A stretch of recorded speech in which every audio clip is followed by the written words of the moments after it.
안녕하세요, 여러분. 연 15% 배당, 이런 투자 상품 광고 보신 적 있으세요? 와, 이게 도대체 어떻게 가능한 수익률일까요? 오늘 이 시간에는 바로 이 엄청난 고배당의 비밀, 커버드 콜 전략의 속을 샅샅이 한번 파헤쳐보겠습니다. 연 10%? 아니 15%? 때로는 그 이상을 준다고요? 솔직히 귀가 솔깃하긴 한데 한편으론 이게 진짜 가능해? 싶잖아요. 뭔가 우리가 모르는 함정이 있는 건 아닐까? 그런 생각도 들고요. 자, 그래서 오늘 도대체 어떻게 이런 수익률이 나오는 건지 그 속사정을 한번 제대로 파고들어보죠. 이게 그냥 몇몇 사람들만 아는 그런 전략이 아니에요.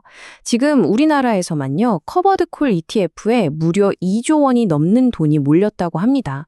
정말 어마어마하죠? 이렇게 많은 돈이 움직이고 있다는 건 우리가 그 원리를 정확히 알아야 한다는 뜻이기도 합니다. 이건 이제 선택이 아니라 필수예요.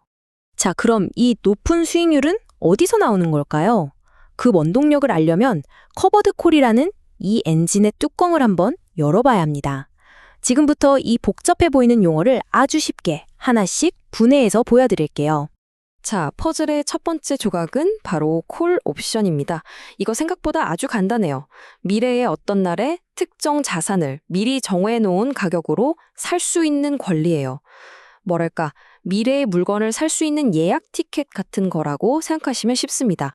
이 콜옵션을 사는 건요, 비유하자면 마치 복권이나 경마 티켓을 사는 것과 비슷해요.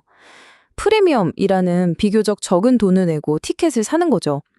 만약 그 자산 가격이 막 폭등하면, 와, 그럼 수익은 무한대가 될 수도 있어요. 반대로 가격이 안 올라도 괜찮아요. 손실은 내가 낸 그 티켓값 딱 거기까지니까요. 그런데요, 당연히 사는 사람이 있으면 파는 사람도 있겠죠? 바로 이 콜옵션을 파는 사람 말이에요. 이 판매자는 구매자한테서 프리미엄을 받고 속으로는 제발 저 자산 가격 오르지 마라 하고 바랄 거예요. 둘의 이익과 손실 구조는 보시는 것처럼 완벽한 데칼코마니, 그러니까 거울처럼 정반대인 거죠. 여기서 바로 질문이 생깁니다. 아니, 콜옵션을 파는 건 자산 가격이 오르면 손실이 무한대라면서요? 그럼 너무 위험한 거 아니에요? 그런데 어떻게 펀드들은 이 위험천만한 걸 안전하게 할 수 있을까요? 자, 그 비밀이 바로 다음에 나옵니다. 바로 커버드, 이 단어에 모든 비밀이 숨어 있습니다. 이 전략은요, 딱 두 가지를 동시에 하는 거예요. 첫 번째, 주식이나 ETF 같은 자산을 일단 삽니다. 그리고 두 번째, 바로 그 자산에 대한 콜옵션을 다른 사람한테 파는 거죠. 그러니까 내가 나중에 이 가격에 팔게라고 약속한 그 주식을 이미 내 손에 딱 쥐고 있는 거예요. 그래서 위험이 커버된다, 방어된다는 뜻입니다. 생각보다 간단하죠? 그래서 우리가 받는 그 높은 월배당금의 정체는 마법 같은 게 아니에요.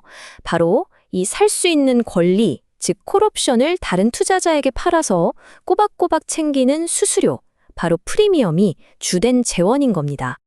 와, 이렇게 꾸준히 수입이 생긴다니 정말 좋아 보이죠? 하지만 세상에 공짜 점심은 없다는 말 다들 아시죠?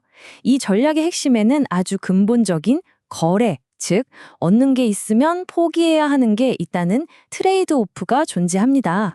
자, 바로 이 지점에서 핵심적인 거래가 이루어집니다. 우리는 옵션 프리미엄이라는 꾸준한 현금 흐름을 얻는 대신에 만약에 주가가 막 폭등했을 때 얻을 수 있었던 어마어마한 시세 차익의 가능성을 포기하는 거예요. 다시 말해, 현재의 안정적인 소득을 위해서 미래의 폭발적인 성장을 내어주는 셈이죠.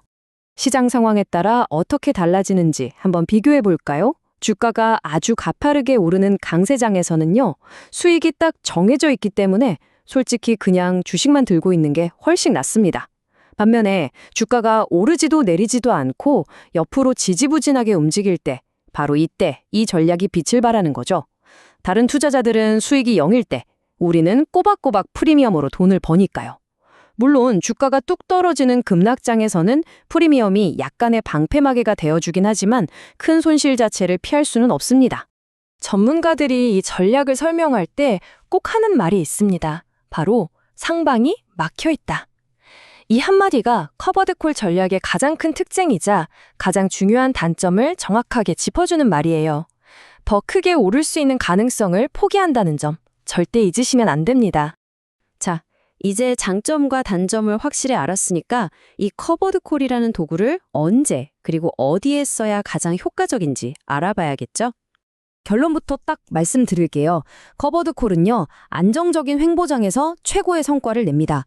그러니까 앞으로 막 2배, 3배 폭등할 거라고 기대하는 자산이 아니라 당분간은 큰 변동 없이 좀 지루하게 이 박스권 안에서 움직일 것 같은 자산에 써야 효과를 보는 전략이라는 거죠. 이게 왜 그렇게 중요하냐면 결국 여러분이 시장을 어떻게 보느냐에 따라 모든 게 달라지기 때문이에요. 만약 앞으로 시장이 엄청 오를 것 같아 라고 생각하신다면 커버드 콜은 하면 안 되겠죠. 큰 상승분을 다 놓치니까요.